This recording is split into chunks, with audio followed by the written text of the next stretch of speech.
All right, so you're here on the deep dive, and I'm guessing it's because you want to really push your workouts to the next level, right? Like Bah. getting those results, but without spending hours and hours reading research papers. Yeah, Absolutely. that's exactly what we're all about. Yeah, kind of cutting through all of that noise for Yeah, you. exactly.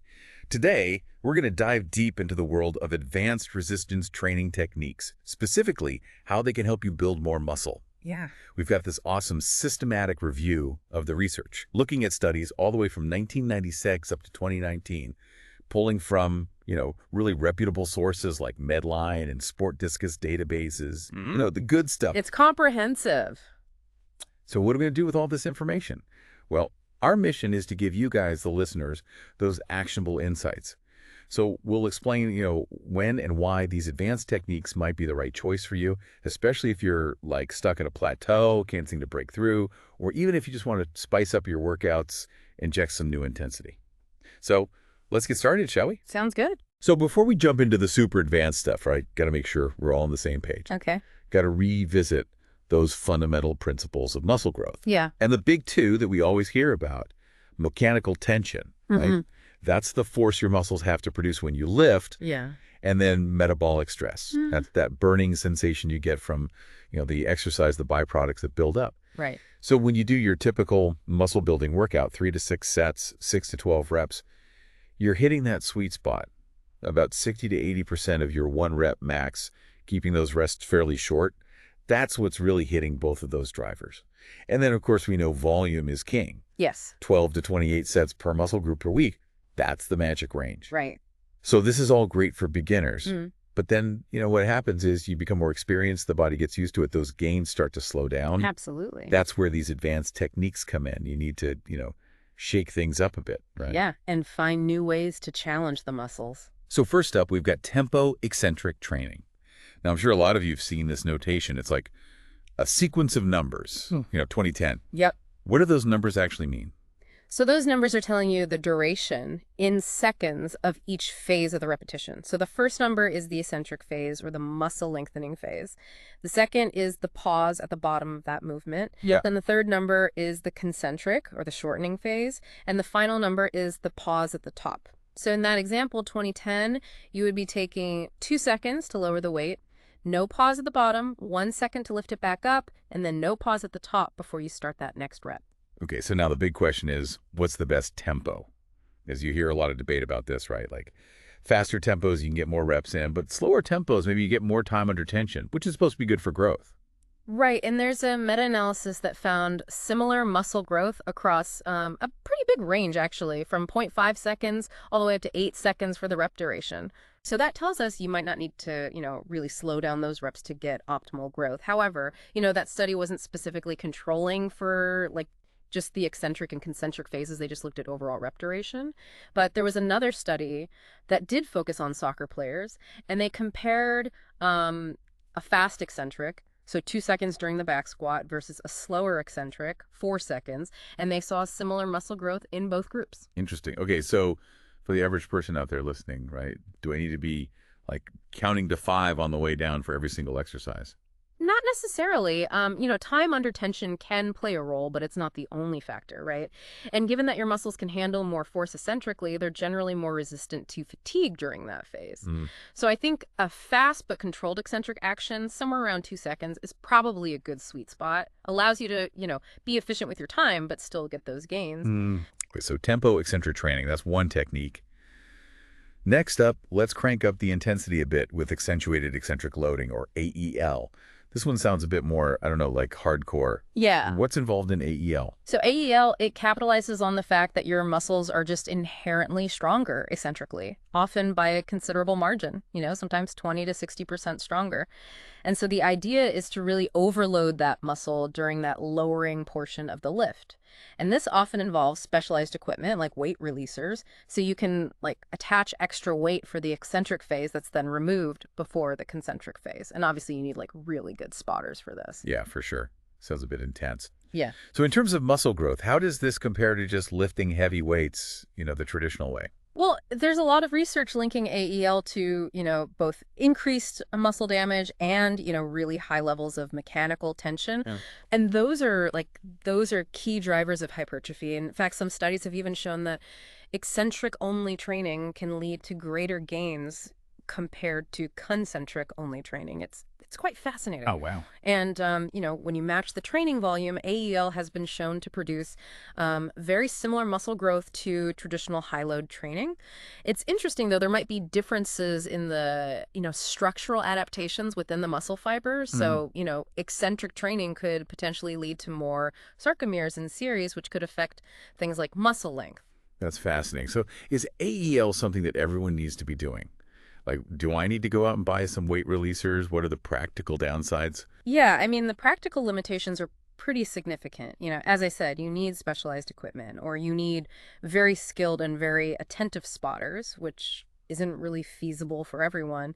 And the process of adding and removing weight for every single rep, it can really, increase the duration of your workouts significantly. So it's definitely effective, but in terms of practicality, it might not be for everyone. Yeah, definitely not something you just jump into. Right. Okay, so let's talk about something that's been getting a lot of buzz lately.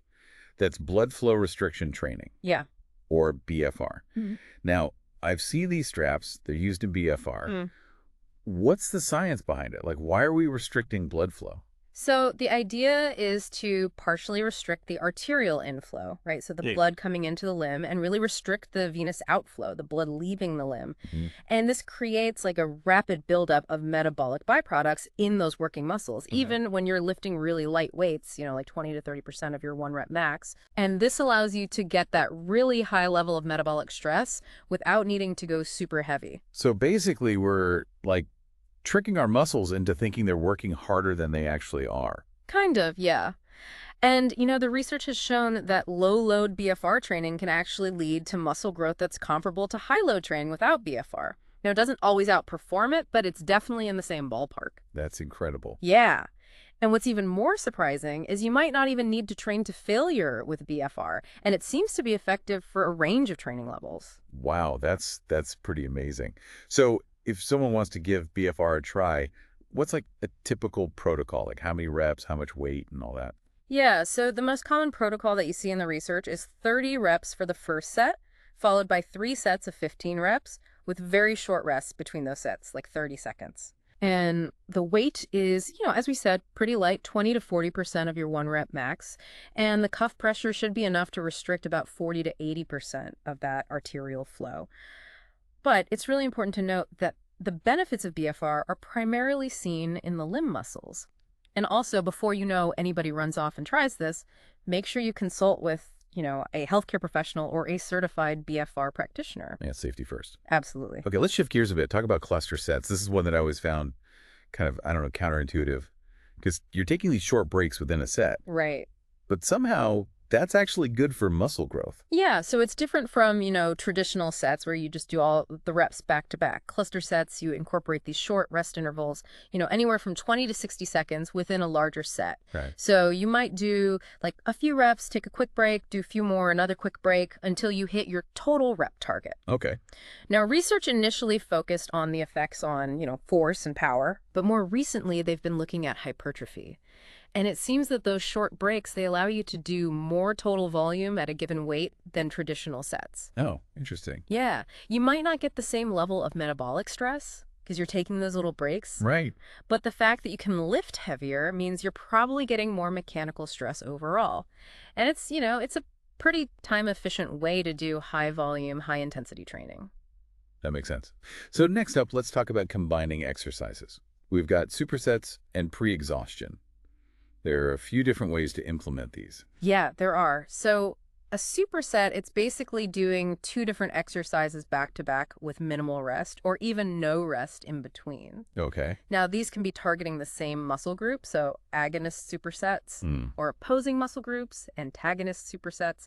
You can even alternate between upper body and lower body exercises. Okay. Pre-exhaustion, on the other hand, involves doing like a single joint isolation exercise, targeting a specific muscle right before a multi-joint compound exercise that also hits that same muscle. So what are the pros and cons of these approaches for muscle growth? Well, agonist supersets, they actually might reduce the volume you can do for that second exercise because you're pre-fatiguing it. Oh, interesting. But antagonist and upper-lower supersets, they can actually increase the volume you can do in a given workout, which makes them super time efficient. Okay. Now, the logic behind pre-exhaustion is, you fatigue the target muscle with that isolation exercise. Hmm. So then it's going to be more heavily recruited during that compound movement. But some studies show that it might not actually increase activation of the primary muscle as much as we think, but it might increase the activation of the supporting muscles, the synergists, and it definitely reduces how many reps you can do on that second exercise. Okay, so if someone's goal is just like pure volume and also saving time, what type of superset should they focus on? I'd say antagonist supersets and upper-lower supersets are the most effective for that. Awesome. All right, last but not least, let's talk about drop sets and sarcoplasmic and stimulating training, or SST. These sound like they're really all about pushing your muscles to the absolute max. Yeah, they are. So a drop set, it involves performing a set to failure, right? Complete muscle fatigue, Hmm. and then immediately reducing the weight, typically by 20 to 30%, and continuing to do reps until you hit failure again. So it's all about that metabolic stress. You're just extending that set way beyond your initial failure point. Yeah. And studies have shown that drop sets can lead to, really significant acute muscle swelling, which is usually a good indicator of metabolic stress. So does that translate into long-term muscle growth? Like, does that immediate pump actually mean bigger muscles over time? Well, it's interesting. While they're definitely good for that immediate pump, the chronic studies, the long-term studies, haven't really consistently shown them to be superior for muscle growth compared to traditional sets, Hmm. especially when you match the total volume. Now, SST is a bit different. So typically, SST protocols involve doing multiple sets at a moderate intensity, like 70 to 80% of your one rep max taken to failure, with very short rests in between, 30 to 60 seconds. Mhm. Some SST variations also involve like reducing the load during the set or even incorporating, slow tempos and static holds at the end. But again, like drop sets, the goal is that high metabolic stress. Mm. And one study actually found greater acute muscle thickness after SST compared to traditional sets, even when the SST group did less total volume. Wow. But like drop sets, we don't have a ton of research on the long-term effects on actual muscle fiber growth yet. Okay, so we've covered a lot of different techniques today. It's a lot to take in. So what are the key takeaways for someone who's like, all right, I want to try some of this stuff. Where do I even begin? Well, the most important thing to remember is that you need that solid foundation first. Consistent traditional hypertrophy training is absolutely essential. Mm. These advanced techniques are not meant to replace that foundation. They're tools that you can use to, break through plateaus, add some variety, maybe boost your efficiency a bit. So let's break it down even further. In terms of saving time at the gym, which of these techniques are the most efficient? So if you're really looking to maximize your time, antagonist supersets, upper lower supersets, they're great. Okay. Drop sets and SST, they let you get to a high level of fatigue quickly. Hmm. Cluster sets, those short breaks allow you to keep the intensity high. So those can be time efficient for heavy lifting. And even, that fast, controlled, eccentric tempo that can help you move through your workout quicker. And maybe even combining high load training with like strategic low load BFR for accessory exercises, that could save you some time as well. Okay, that's awesome. And how about if someone's main goal is mechanical tension? Which techniques should they prioritize? Accentuated eccentric loading, definitely. When done safely, that's a direct way to increase that tension. And cluster sets, those can also contribute because you're able to handle heavier weights for more total volume. And finally, metabolic stress. Hmm. What are the best options for really maximizing that? So drop sets, SST, and low load resistance training with blood flow restriction. Those seem to be the most time efficient ways to really crank up that metabolic stress. All right, now before everyone goes and completely changes their training program tomorrow, what are some limitations of the research that we should keep in mind? Yeah, so the systematic review that we've been talking about, it highlighted one key limitation. We don't have enough really solid evidence yet to give like super specific guidelines on the optimal volume, intensity, and a frequency for all of these techniques. Okay. It's probably going to vary a lot from person to person. Right. Their training history, their goals, how well they recover. It's also crucial to remember consistency is still king, right? Yeah. Your training program, your nutrition, that's what matters most in the long run, regardless of the techniques you're using.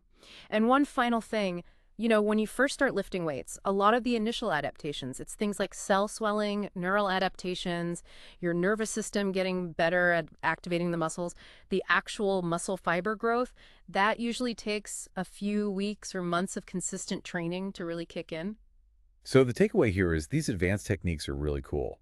They can help you manipulate your training, maybe get better results, but they work best when you have that strong foundation of traditional hypertrophy training. Exactly. And if you're thinking about adding them in, start slowly, see how your body responds, track your progress, and figure out what works best for you. Exactly. Personalize it. That's great advice. Now, as you reflect on everything we've talked about today, all those different ways to increase mechanical tension, metabolic stress, I want you to think about your own training. Are there any subtle things that you might be doing that are actually holding you back? And how can you apply the principles and techniques we've discussed to overcome those limitations and really reach your full potential? It's all about constantly learning, refining your approach, and finding what works best for you. Thanks for joining us on the Deep Dive. Yeah, thanks for having me.